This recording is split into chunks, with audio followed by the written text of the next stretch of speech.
Welcome back to Business Behavior. I'm your girl, Dom, and I'm so glad that you're back. So let's get right into today's topic. I have so much information for you today, and I'm talking about the good stuff. So my last video was how to start your ABA company. So many of you have messaged me asking me the specific question, how do you get school contracts? Just a little bit of background on me. I am a board certified behavior analyst. I have my own private practice, and a lot of the work that I do is providing ABA consulting to public and private schools. I've gotten different kinds of school contracts, and I will talk a little bit about different school contracts and specifically how do we get school contracts. So many of you have messaged me to ask me this question. It doesn't matter how many videos I put out. How much money can you make as a BCBA? How to start your own ABA practice? How to get supervision? No matter what I put out there, I feel like I get this same question over and over again. And the question is, Dom, how do you get a school contract? How can we bridge the gap between academia and applied behavior analysis? So that is what we're going to talk about in this video. This video is entitled, How to Get a School Contract. All right. Are you ready? Are you ready? Are you ready? Are you ready? Here you go. Not only am I going to share tips on how to get a school contract, but I'm going to talk about what are your roles when you have a school contract and why we should be looking for school contracts. Why are we specifically as BCBAs, as behavior analysts, why are we needed in the school? Okay. So that's what this video is going to talk about. And then, it's probably going to have to be a part two because it just keeps getting better. Please don't forget to hit that subscribe button. That way you get notifications when I put out more information. So let's get into the first step of how to get a school contract. So a few of the school contracts that I've had in the past is I've been contracted with a private school where they actually hired me as one of their employees, and I had the title of special ed lead.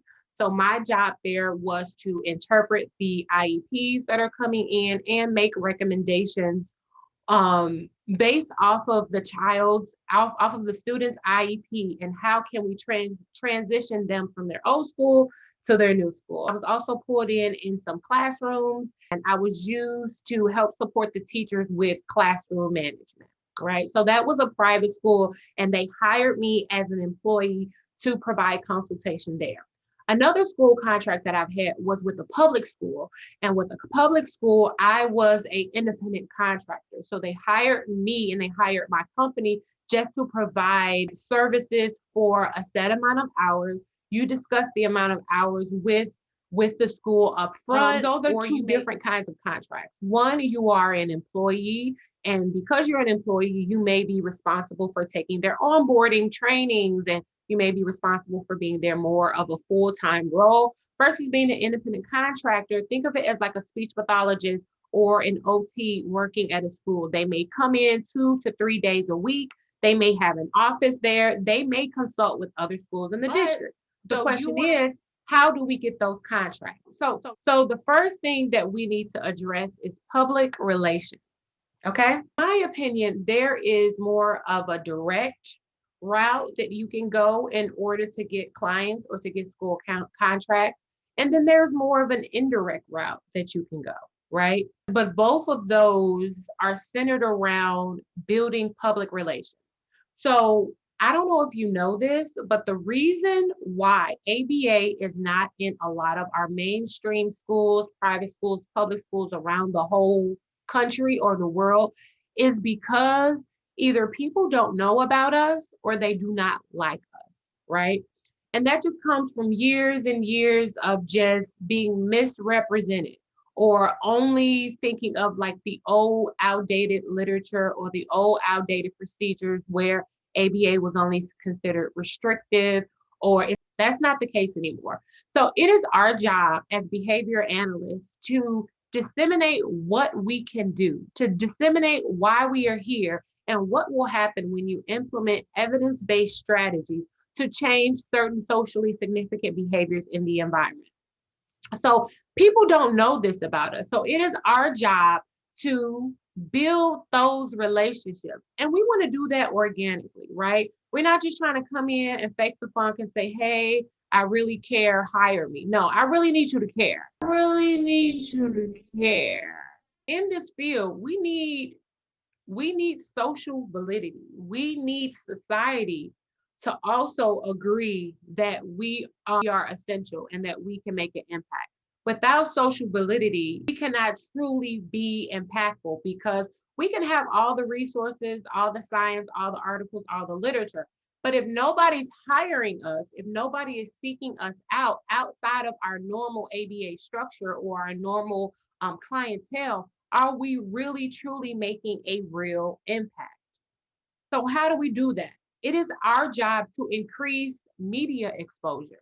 So social media presence is a very good way to get the public to know that we are here and to know what we're about, whether that's posts, stories, videos, memes, funny memes, sharing resources, sharing links. If you know of any free trainings, just popping those resources and links up on your social media page, letting them know like there's a new science in town and we are here to change and impact lives.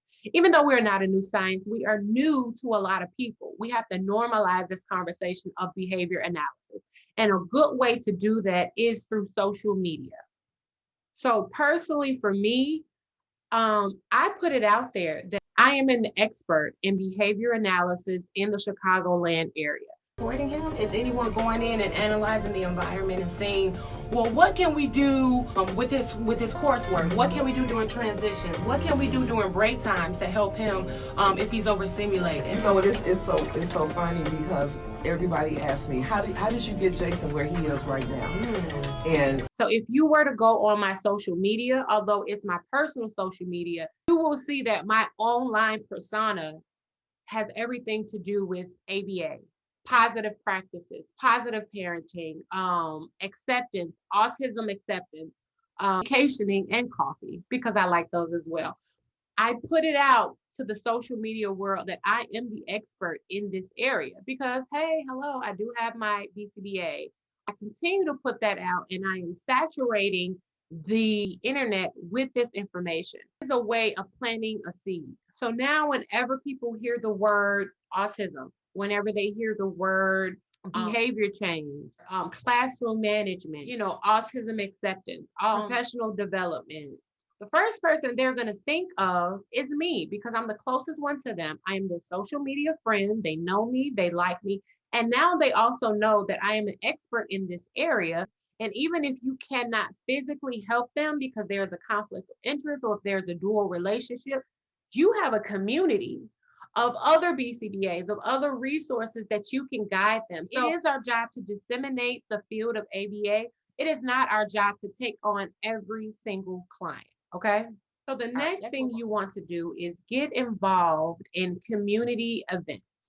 That could be community events where government officials are involved, where elected officials are involved, where there are superintendents and principals and social workers, or just parents, pastors, ministers. You want to get involved with some of these community organizations. I used to provide free trainings once a month for an organization called Proviso Township Ministers Alliance. So with me providing those resources from someone who looks like them, someone who is a native of the Proviso Township area, or someone who just, you can tell in the way that I speak, in the way that I carry myself, that I'm very, very passionate about helping our community. So I didn't just stop there. I didn't just stand on a podium and give my little spiel on behavior shaping or positive reinforcement and then throw the deuces and dip. No, I stayed afterwards. I listened to what everyone else had to say. I listened to see what are the pain points of the community. I listened to see what the elected officials are talking about in that community. I stayed afterwards and I mingled with everyone, even though I have social anxiety, and I wave the superintendent down and I say, hey, I really loved your 2-minute speech on whatever it is that he talked about. I remember then, I don't remember now. And just really introduce yourself to these individuals and build relationships. But people do business with individuals that they know, that they like, and that they trust. So once again, when the problem arises at their school, at their son's school, at their nieces or nephew's school, the first person they're going to think about is that cute Black girl that stood on the podium and gave us all of these free resources for the past 3 months. I'm going to call her because she really knows what she's talking about and she's really passionate about what she does. Okay. So there is no hard, fast, easy rule on how to get school contracts. It really comes with building connections with the right people. Okay, so I just want to put out there a disclaimer. This is not to be confused with soliciting, in-person soliciting of clients. Okay. So if you read our nice professional and ethical compliance code for behavior analysis, if we move to section 8.0, public statements. Much anything other 8.0 you want to become very fluent in, because we want to make sure that we are not giving false or deceptive statements, and we want to make sure that we are not doing in-person solicitation. Okay, so let's talk about what our role is once we get the school contract. Now, this is not an exhaustive list of what your role will be as a consulting BCBA with the school, but a lot of what you do will revolve around professional development training, interpreting IEPs, and creating behavior intervention plans based off of functional behavior assessment. So sometimes I've just been consulted for functional behavior assessments. Sometimes I will be consulted to do the entire behavior treatment plan. And other times they want a longer relationship where not only am I doing assessment, I'm doing the behavior intervention plan, but I'm doing incidental staff training in the moment. I'm doing some observations. I may do observations across different settings. I may meet with some teachers and do some classroom management. So it all depends on what you state in your contract. So, those are some of the roles that we may have as BCBAs when we are consulting the schools. Professional development is big, it's huge. All schools have to, just like we have to have CEUs, educators have to have a certain amount of professional development hours per year. So if nothing else, you don't want to work with a school long term, or let's say the school doesn't have a budget to hire you for the entire year, they could just hire you for professional development training. We could teach things to make learning or to make teaching easier, like shaping procedures or differential reinforcement or forward chaining, backward chaining, pre-MAC principle, prompt hierarchy. There are so many things and so many resources that we have that we can give to teachers and paraprofessionals and other individuals in the school district to help make learning more salient and for the kids. Another thing that we'll be called and asked to do is interpret IEPs. So some kids may come into the school with an IEP, or they have an IEP, but they don't have a behavior plan. So many times it's our job to look through their IEPs to see what accommodations are in place and how can we teach those accommodations to their support staff so we can make sure those accommodations are actually helping or are actually happening. This can look like advocating for your student, saying, okay, this student needs movement breaks during the school day, or this student, you want to give him additional time to transition during the hallway, or this student, you want to give them additional time to finish their work and to complete their assignments. So there are tons of accommodations that we can suggest and recommend in schools. So this is so important because when you think of schools, there is not a lot of room for autonomy, for everyone to have an individualized day. A lot of the time, the students are taught or expected to conform to the rules of the school. But when you think of diverse learners, that may be the hardest thing for them to do. And we also may be asked to do functional behavior assessments, which is one of my favorite things to do because it gives me the opportunity to sit with the teachers, to sit with their support staff, the resource teacher, the art teacher, the music teacher, and just get their perspective on what happens in their class. What do they see? And how do they redirect that behavior? How do they reinforce that behavior? I also think it's really important when coming into the school. Like I said in the beginning, they don't know us and they don't like us. So when we come in, I'm okay, I won't say that. Some of them don't like us. So when we come in, don't come in with this know-it-all, grandiose, like I got the power type of mentality. No, you come in seeking to learn, seeking to understand how they do things, seeking to know their culture. You are the expert. You know the child more than I do. You see him more frequently. You have seen these behaviors before. I am here to learn from you. I'm going to make some suggestions. If you feel like they're going to work, let me know. If you feel like they're not going to work, then let's talk about that. I always solicit feedback with anyone that I'm working with. I never come in like I am the end all be all and you have to listen to me because that's not true. Yes, I may have a BCBA, but guess what? You've been here a lot longer and you know that person's learning history. So I always take that as an opportunity to pair with the staff, pair with the teachers, and really get to know what it is that they deal with on a regular basis, which will add to the validity of the treatment plan. So if you can write this great treatment plan with all of these evidence-based procedures, but if it doesn't match with the culture and what's feasible for that student or for that teacher in that classroom at that time, then nobody's going to carry out your treatment plan. So you want to get buy-in from the teachers up front. Okay. So lastly, I want to talk about why we should get school contracts. Okay. And I only got a few more minutes because like I got some things to do, right?